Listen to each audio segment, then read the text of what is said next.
what it is? It's because it's Sunday. True. Anyway, we are going to be kicking off this best of 5 qualifying match here on 2000's Atmosphere LE. We're in the bottom left-hand corner map, starting all the way in the bottom left-hand corner. We, of course, have our blue Zerg player coming down from the Philippines. He is going to be representing the Juggernauts, that nautical army, otherwise known as the Navy. I see you there in the chat, Calibre. He is Caviar Napoleon Maquises Acampado himself, EnDerr. And spawning in the top right-hand corner of 2000 Atmospheres LE, we have the Australian Protoss player himself, representing himself, an old mate chappy. It is Pezz. Yeah, they caught up. He knows. He knows. It's like, I am in Australia right now. You can't escape the Funaras chaos. Aye. He took Piglet drinking last night and now he's hungover, mate. Oh, God. Yeah. Welcome to Peru. Oh, God, but here we go. We are getting into this series. So far, nothing out of the ordinary. You know, EnDerr didn't go for an early pool or anything crazy like that. Of course, Pezz did probe scout just to confirm. And he's messing up the mining a little bit here. Actually, no. His probe is just idle. Just staring. Oh, there we go. Yeah. Right when we put our attention on it. Yeah. Oh, boy. So, yeah, we'll see how Pezz does here. We were able to see some of his games in Qualifier number 2, or number 1 even, if you recall. And... yeah, sorry, it was number 2 where we saw him against NXZ, and we saw some interesting builds.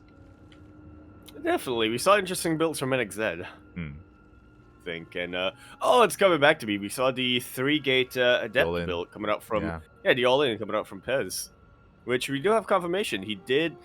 I wouldn't say come up with that on the fly, but that was definitely a build he was experimenting on quite a bit. He said he wanted a variation on the standard Adept build. Yeah, and I think it makes a lot of sense that he would be the one to do it, just because if you remember at the time we were both trying to figure out like where's it from. Like it feels almost like Hero-esque, but like we've never seen it before. Like despite casting Hero so much, and now yeah, it's just, you know, one of Pezz's own.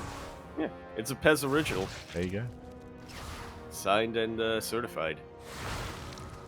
And it does dip in. He does get a scout. I'm not sure if he was able to click on the building before that Zergling went down, though, but the Overlord is going to come in to double check anyway. Yeah, EnDerr, I'm sure he's fully aware that it is a Stargate opener. He doesn't know what's coming out of the Stargate, so again, that's the purpose of this Overlord. As he dips in a little bit further, Pezz looking to try and deny any kind of scouting here, as it is an Oracle first. And, mate, 27 drones. Look what's happening. Yeah, 18 lings are on the way, and let's hope Pezz is prepared with his wall back at home. Yeah. And Oracle is definitely going to help out a ton in the defense, but yeah, it has to be in position. If you remember, it was the one game where Starduck didn't open up with an Oracle and didn't have it at home to defend, where these lings dealt a lot of damage. And Starduck adapted on the fly over the course of his series against EnDerr. Meanwhile, here comes that big ling flood. Oh, as he is looking to try and deny the third. Oh. But there is no third. Not yet, anyway. And he's filling up his links here just to really prevent the third base from popping up. The probe gets taken care of, and now he's focusing all his attention on the wall back at home here. Not the best use of links, but now he is spreading them out and attacking the buildings as well as the Stalker. Yeah, exactly. He wants to try and take down this Cyber Core, but the second Oracle comes out. Unfortunately, the first one also went all the way back home. Wasn't quite needed here. Regardless, Pezz will defend, but this also will delay the aggression from the Oracles and will also delay the third. Yeah, so overall EnDerr lost quite a number of links here, but it's still fine. The links are expendable, and he's starting to... Actually, no, he's not droning up. Yeah. Now he's starting to drone up, but not before building 22 more lings. EnDerr's best friend is the Z key, and he is going for another round of 22 lings once again to deny the third base. At the same time, double Oracle gets across the map, does throw down a bit of a revelation. He sees the third base pretty well saturated, but the natural is empty, and he notices, uh-oh. I gotta do something right now. One of these Oracles is already basically out of energy, so it's gonna be a little tricky to defend over here. Yeah, one of the Adepts does get surrounded. He will be able to force a cancel here on the third base. Pezz comes back home, but again, a little bit too late. Will he ever get a third up? Well, that's what we're trying to find out here. Oracle's coming in, and they do zap away at these Lings, but not before the Lings are able to get their damage done. And this is really cutting into the economy of Pezz. You know, the first delay was fine, because EnDerr himself was delaying his own economy, but a second delay, even a third delay on the third base? Ooh. Okay, not quite. Okay, looks like the third is finally going to get up and running. Meanwhile, Pezz is taking up throughout all of this. We do have charge on the way, +1. Templar Archive, so he is going into Charge Archon here.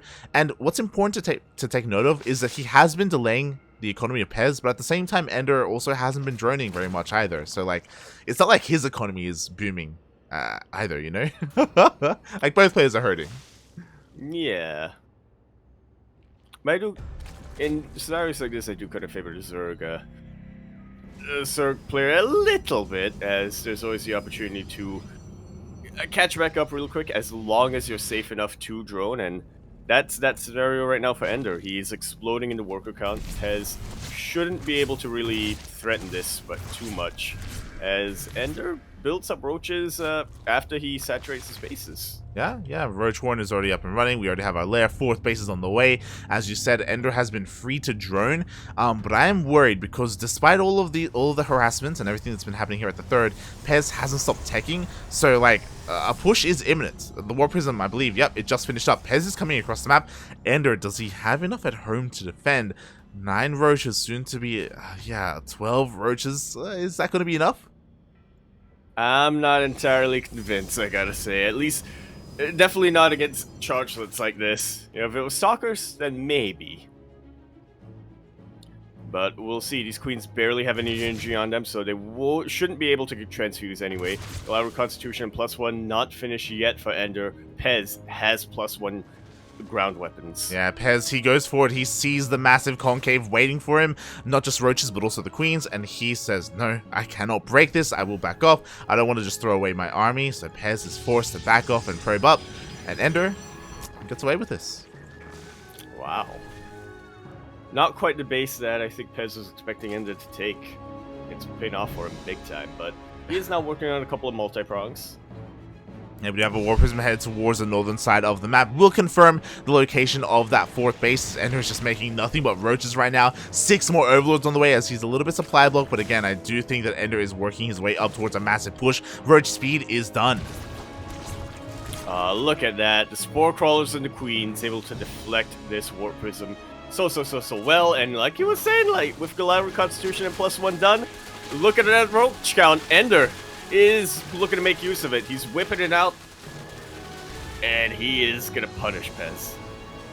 Yeah, Pezz, what does he have here to defend? He does have 2 Immortals and Archons. Like, his army is looking pretty solid. Shield batteries are about to finish up as well, so Overcharge will be available, but it's also going to depend a lot on the angle of attack here for EnDerr. Yeah, and honestly, EnDerr doesn't have that many Ravagers on him. Pezz has target a fire. good number of sentries. Beautifully done here by Pezz. Once again, your force fields are probably the most valuable spell right now for the Protoss players, so if you're able to deny the Ravagers early on, you've basically already won the engagement. Yeah, exactly. Meanwhile, there's no buffer here. Where are those charge lots? Instead, the roaches, they do get on top of these Archons, one after another. They do get focused down. Yeah, but attacking into that angle, into the super battery, not exactly ideal, even if you do have this many roaches up. Funny little sandwich here coming in from 2 chargelets, and now Pezz is on the counterattack. Yeah, I was worried that there weren't any chargelets at home to defend. That's because they warped in across the map instead. We do have a lot of spine time there at that 4th base. Pezz going for that counterattack. Does he have enough? Again, well, we need a little bit of a buffer here for our high-tech units. Oh my god. Yeah, if not for the fact that EnDerr had a bank to continue producing roaches here, I would have thought that it would be enough of a Protoss army here for Pezz, but not quite yet anymore, as EnDerr loses that 4th base. Pezz working on his own 4th, but EnDerr is teching up. Yeah, that was a great run by Pezz to get a kill on that 4th hatchery. EnDerr, suddenly it's him who's down in the economy after being ahead so much in that early game. He's also been trying to tech up. We have a Spire and Infestation Pit. Looking at the vision here of Pezz, he hasn't seen this quite yet. Oh, the oracles, they don't head towards the natural. Yeah, now they're out of energy. Honestly, a couple of corruptors could really shut down the the harassment potential of Pezz over here, and they're just setting himself up a little bit, not quite going for that 4th base. Okay, now he is.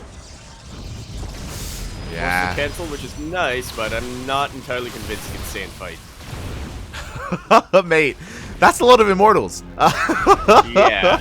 Oh my god, Storm is not done, by the way. These High Templar are kind of useless right now. The Biles are going to find... Oh, they find their connections. They do get one of the Stalkers, and the immortals are going down. And with that, that's basically the backbone of the army going down. The High Templars still need a little bit more time to get their Storms out, but honestly, even with Storms, what are they going to do against Roaches? It's going to be tough trying to target down the Ravagers with Storms, Oracles doing whatever they can, and they do get a lot of Ravagers right now. Storm has finished up as well for Pezz, so EnDerr, I'm not entirely convinced he's going to be able to stay, but he proves me wrong.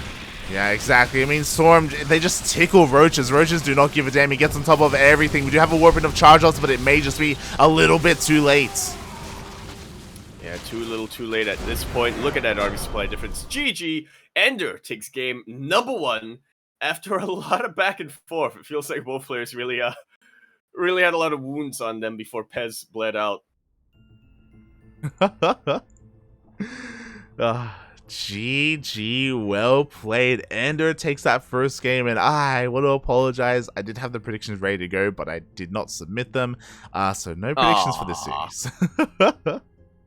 Close. But fret not, we will have at least one more best of 5 that will jump in from start, so you can earn your grapes then.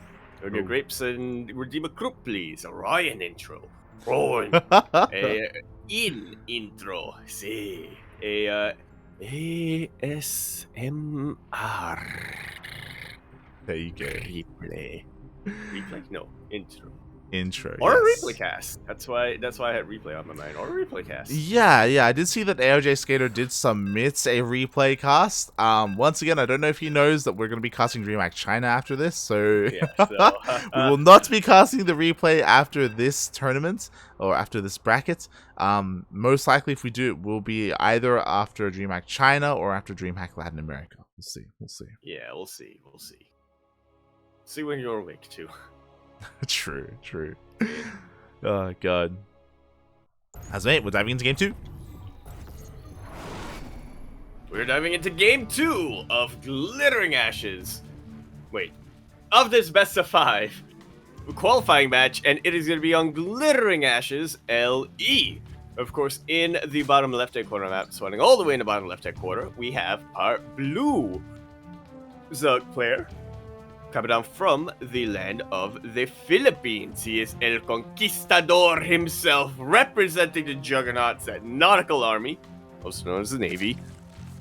He is Caviar Napoleon Maquises Acampado EnDerr. And spawning in the top right-hand corner of Glittering Ashes LE, we have the Australian Protoss player himself. He is purple, representing Old Mate Chappie. It is Pezz.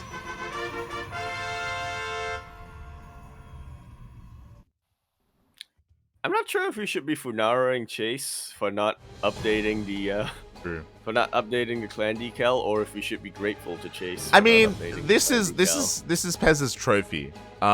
If you are unaware, for the people in the chat, we didn't mention it. I think one of the other broadcasts, there was a show. Oh, there was a show match. But you know what? We can talk about that later because EnDerr, he is going for a proxy hatch. Yeah, he's showing us that he doesn't just have to Ling Flood. He has many tricks up his sleeve. Pezz does have a probe across the map, so he has been, scouting a little bit of what EnDerr is going for. But for all he knows, this is a pretty standard cool force coming out of him. I think actually, yeah.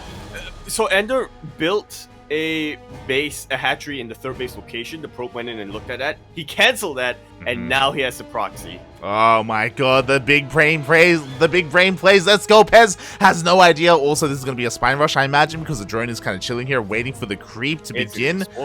Oh my god.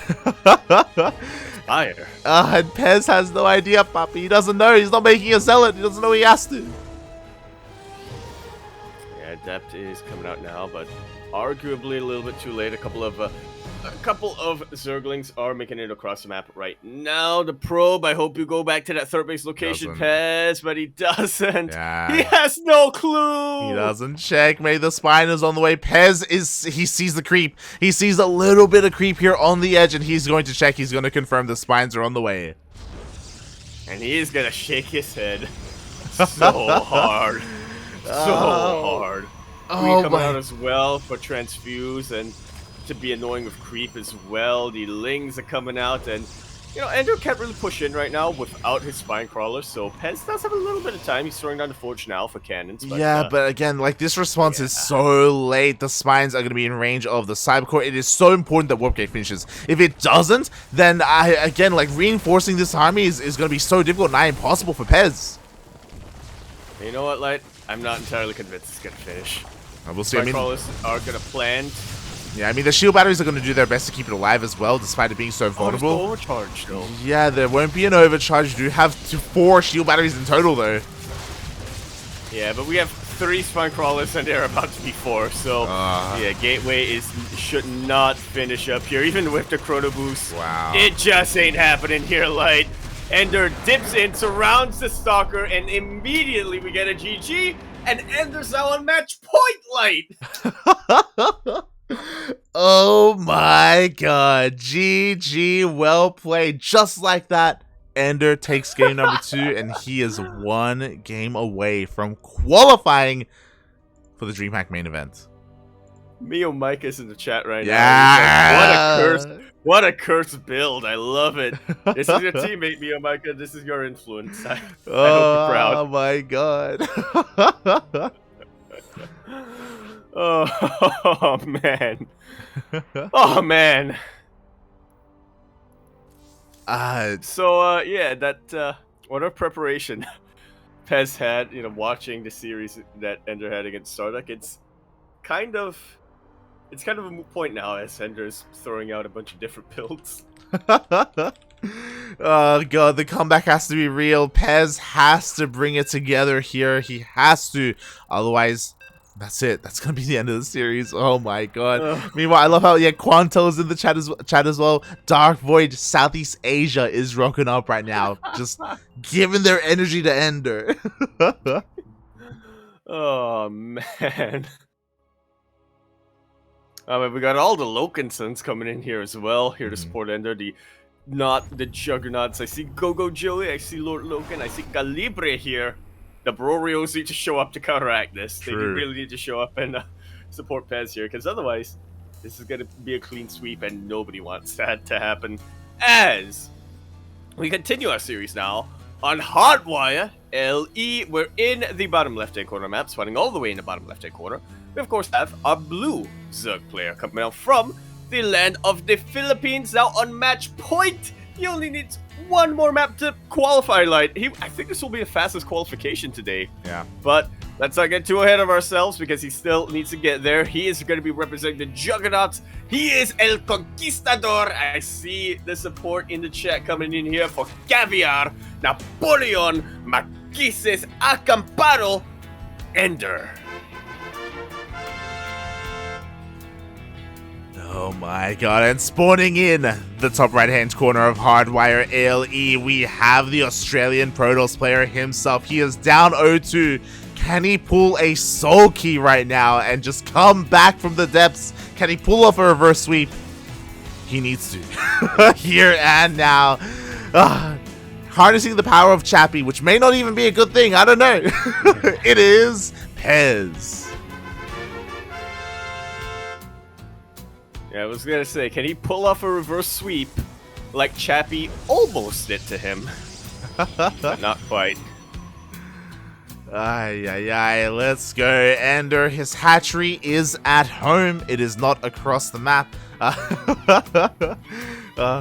Pezz doesn't have to worry about that, but again, it's one of those things where EnDerr may whip that out once in the best of, you know, and boom, just like that, he gets a free win.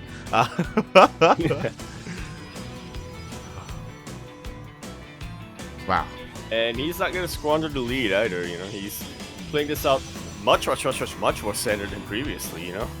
I don't remember him going for a third hatch in 3 minutes at the 2-minute mark. This is a very fast third hatchery from EnDerr. I have to wonder what his plan is going to be here because of the fast third hatch. Part of me is thinking maybe he just wants to link flood with all that extra larva, but we'll see. We'll see what the purpose of this is. I was kind of thinking that, you know, he was getting that third hatch just to psych Pezz out. Once the probe scouts at and leaves, he would cancel it, but he is getting drones, so he is being serious about saturating his bases. He does want to get a stable economy. Yeah, it's one of those things where it's really like EnDerr is a terrifying opponent just because like he can cheese and he can macro, and kind of like similar to Miyamika, that if you scout something then he'll do something different. Yeah. There's some of the few players where it is better to assume what they're doing instead of going in to scout and confirm. But even then, assuming what they're doing is still dangerous, so... Yeah, speaking of Link Flood, he's making 8 Lings, in fact, which is far more than normal. He's going to be backing them up in his main base. We'll keep an eye on that drone count, because again, he may just be making nothing but Lings. We say it's far more than normal. It's far more than normal for most players. For EnDerr, this is pretty much par for the course. I mean, mate, he's at 24 drones, not 27. Yeah. This is different. It is different, actually. Here we go. The Lings are coming across the map. Again, typically that's a night third, but here they're going to be here much faster. Is Pezz going to keep his Oracle at home, though? He will! Very, very nicely done. He does not trust EnDerr at all. And he shouldn't. He really shouldn't. Yeah, he shouldn't. Good. EnDerr confirms, the Oracle confirms that the wall is indeed a wall. He will back off. So EnDerr hurting his own economy here. We'll see if he can actually make this pay for itself, as Pezz is safely expanding here with the help of these Adepts and the Oracle. Oh, he's going for it! Up! Yeah, but that third is going to be cancelled anyway, so... I was really worried for a second that it was killed, but it was cancelled in the end. So EnDerr still getting a little bit of value with his Lings, and now he's joining up hard. Back at home, he's got the Spore Crawlers, you can see Oracles, so this is fine. Yeah. This is fine for the time being. Meanwhile, Pezz is getting ready to go across the map with these 2 Oracle. Only 1. If it was with 2, then he could just one-shot workers, and he could just avoid the Spore entirely. But now he has to be that little bit more careful. Yeah, so he's gonna have to skirt around a little bit. There are queens, you know. This is, I guess, the biggest difference between EnDerr and his teammate Miyamika. EnDerr actually makes queens. Does. He spreads creep as well. Yeah, that's the second biggest difference. Yeah, you're not wrong, mate. You're not wrong. Oh, God. As we do see Pezz finally, for the first time this series, you know, getting his third base up unhindered. There was 1 cancel, but only 1. Another wave of Lings is coming, but there's plenty of HP here. I mean, the Adepts are in a great position like these Lings. They shouldn't force another cancel. And Pezz wasn't being too trigger happy with his Oracle either across the map, so he can bring it home. It has plenty of energy, and yeah, this should be cleaned up. Maybe the shield battery will go down, but it doesn't. Yeah, he did get 1 Adept, and maybe that was worth it for EnDerr. But again, the most important part is that the Nexus is now alive. He can probe up, and Pezz, out of all the games this series, I'm sure he's feeling much more comfortable. I mean, he actually has a good, decent economy on 3 bases. Yeah. Pretty early on, before the 6-minute mark, so this is when Pezz really starts to shine here. He's kind of like Starduck in that regard. Even though I do think Pezz has some really good early game, especially he has some really good aggressive builds for the early game, it's all about the mid game when it comes to him. This is when he is able to actually focus on his army instead of building up back at home. Yeah. Oh, God. So we'll see where this kind of leads us as well, because it's always difficult casting the Southeast Asian Zerg players, just because there's a lot that you just assume that we just can't because they're so unique. So EnDerr, he drones up until around the 62-64 mark, which is fine. We do see a wave of roaches. Roach speed is about to finish up as well as +1, so we could potentially hit a pretty strong timing here. But at the same time, Pezz is going across the map with an Archon drop. And has to be so careful dealing with this, as Pezz picks up leaves at the first sign of trouble. He has revealed his hand a little bit though, so EnDerr's going to be on higher alert, but that's a blind spot. Yeah, it is, but the queens are in position. The War Prism will be able to sneak in, but already sustaining a little bit of damage there. Can the Archons get any drone kills? They can. Because EnDerr just doesn't care whatsoever. He's going immediately across the map. He says, you know what? You're dedicating a lot to keep to this harass, buddy. I don't think you have much of an army, and he doesn't, but he does have a shield battery overcharge. He does have an overcharge, but doesn't matter, mate, because EnDerr, he doesn't care. He just goes all the way into the main base. Mate, this shouldn't be enough to end the game, but this should be enough to cripple the economy of Pezz right now if EnDerr is able to target fire well enough.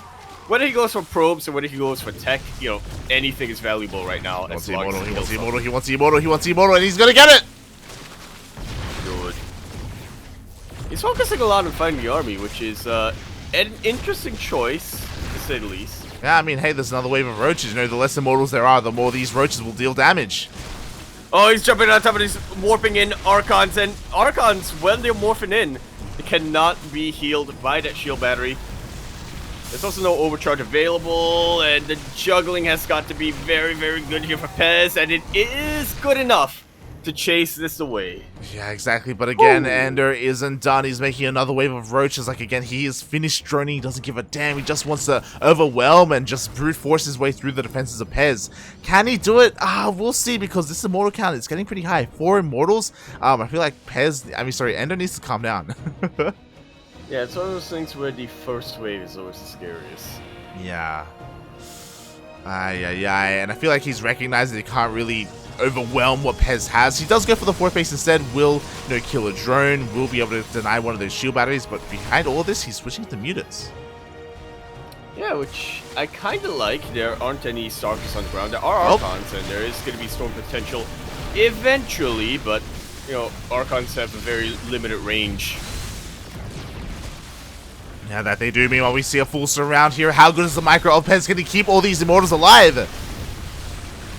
Well, this is going to be a very tall order, and he is actually able to keep them alive. Very nice juggling coming out from Pezz here, and EnDerr, you know, he's just trying to multi-prong as best as he can, and it's kind of working for him. Yeah, I mean, for the past couple of moments, Pezz was honestly, like, defending incredibly well. And even here, he does lose 6 probes, but he's still ahead in workers just because of how many drones EnDerr is cutting. So Pezz, like, this is still acceptable losses, but, oh, that probe count is getting a little bit higher, or the kill count, I should say, is getting higher. Yeah, they were acceptable losses. Now, not so much. This is a little bit, this is one too many probes. Yeah.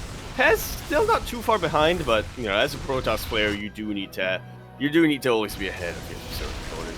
Exactly. The mutas are going to get cleaned up, but you know what? It was well worth it here for EnDerr. He killed 20 probes with those mutas. More than paid for itself. And now EnDerr is getting ready once again with another massive flank with roaches. 2 roaches, one towards the 3rd, the other towards the 4th, and he's also going towards the Infestation Pit. Yeah, keep in mind, EnDerr was not fully committed to the mutas. It's not like he was using it as part of his main composition or anything. He just wanted to use it to kill probes, and he was able to kill probes. He's going to get even more of them here by the 3rd base location, and he's just trying to slowly but surely starve out Pezz. I still think Pezz has the better tech and the better army, but he's not actually able to utilize any of it because of how well EnDerr's been harassing him. That's what I'm worried about, because it looks like Pezz, he's going for a big counterattack, and a counterattack would kill Pezz. I'm sorry, would kill EnDerr. EnDerr doesn't really have much other than roaches right now. He did just finish Pathogen Glands, if I'm not mistaken. No, he started he canceled it. Yeah, he canceled it. Interesting. So he was thinking about maybe going into Infestors, but I guess he thinks better of it. He's just going Mass Roach Ravager. And Pezz is preparing himself. He's consolidating his army. Like, look at the sheer amount. He has 10 immortals, mate. 10! That's quite a lot. Some would argue excessive, but when you're out against an opponent who has 44 roaches, I would disagree. And I definitely agree with you there, Light. I think that Infestors would really round off this army for EnDerr. It would just about, you know, help him cover his bases, so to speak. But, yeah, he's recognized that right now he just needs supply. He needs army to survive more than anything else. And, oh, already the fight kind of going Pezz's way a little bit. Yeah, a large portion of these roaches have been caught out already. Meanwhile, we have another warping of Zealous as well to help buffer for all of these immortals. Meanwhile, Pathogen Glands was restarted, so EnDerr thinking better of it, thinking he may need some of those infestors, but is it too little too late? Well, he just needs to buy himself some time here. Thankfully, since the Warp Prism wasn't here for Pezz, EnDerr was able to get a little bit of damage done, and he was able to kill a decent number of these units. +2 did just finish up for him, and that may be enough to push him over the edge. He's got plenty of Ravagers here as well, so these Immortals are in a lot of trouble. They're getting very low, and they are getting taken out! Oh my god, the Biles take down the Warp Prism and the Immortal both at the same time. EnDerr shuts down a very expensive army by Pezz, and now he can go for a counterattack. Pezz was in the middle of transitioning into Skytoss, by the way, and that is just not going to happen. Not anymore, mate. There's still plenty of Immortals here, so EnDerr has to be a little bit careful when it comes to positioning, but he decides better of it. He's thinking, you know what, I'm just gonna rebuild, remax, get some Infestors out, and then my victory is a lot more secure than otherwise. I mean, mate, he's about to max out, and Pezz has almost half his supply. It's going to take a long time for these carriers to come out, and even when they do, they could just be Neuraled. Neural is on the way here for the Infestors. Yeah, I just realized that, yeah. Infestors, man. When you are up against a Protoss player who isn't going very gateway heavy, who is sacrificing a gateway buffer for more expensive Robo or Skytoss units, Infestor is absolutely your best friend. Yeah, it's amazing. It's beautiful. Oh god, we'll see how it goes as EnDerr is now pushing out across the map. He is maxed out. 52 links behind this to help reinforce the army as well. What does Pezz have? He has a decent amount of Immortals. Very minimal shield batteries though. Very minimal stack defense. And the Lings are already drawing the army a little bit out of position. Okay, EnDerr not quite going for a surround like I thought he maybe would. The Infestors are finally rocking up, and there are the Neurals on the Immortals! On the Immortals mostly, because the Immortals are, funnily enough, the scariest unit out here. They're on the carriers as well, and that might just about be it. The army is really thinning up for EnDerr. Yeah, I think EnDerr was having a little bit too much fun there because the Neural runs out, and now suddenly all of his units are now back to Pezz. At the same time, we did have a little bit of a roach run by. 24 probes will go down both at the 3rd and the 4th base, so the economy of Pezz is still crippled. But I do think that fight could have gone a little bit better for EnDerr. Yeah, that was definitely a move that could have just straight up killed Pezz. Just like that, but instead, Pezz is crippled, but still alive, he's still breathing, and he can still come back in this. Yeah, I think the scariest thing is that we have more carriers on the way. Thankfully, EnDerr does have Corruptors, so he actually has his own form of anti-air, and there aren't any Void Rays or Archons to really stop the Corruptors from diving on top of these carriers. Speaking of, at the same time, massive Ling run by at the 3rd.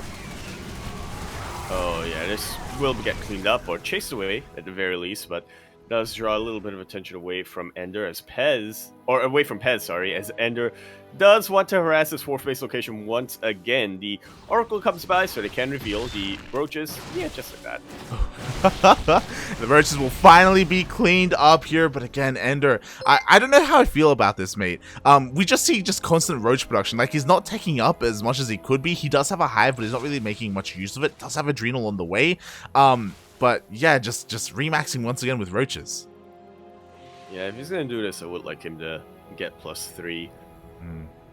But, you know, as a wise man once said, you know, Zerk doesn't need tier 3, roaches are all you need. Only roach. I mean, Sue has returned. He is back. You're not wrong about that. Boy. But if he trades a little bit too inefficiently, then the comeback potential is there for Pezz. At the moment, though, again, EnDerr is still in the lead. He is maxed out. He is looking for that army. He wants to take a good engagement. Oh, God. And, of course, don't forget those Infestors. Yeah.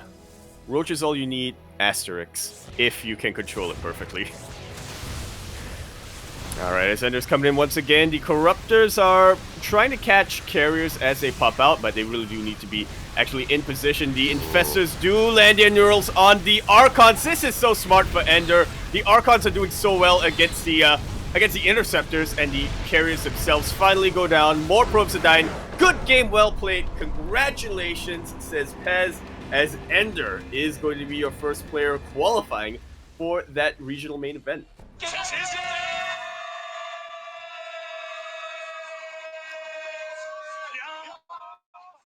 Very nicely done here. Was a clean sweep for EnDerr, but the games themselves, other than Glittering Ashes, were definitely very, very close. There were plenty of opportunities for Pezz to come ahead and win those games, but EnDerr, in the end, just knew how to react. That was very nice.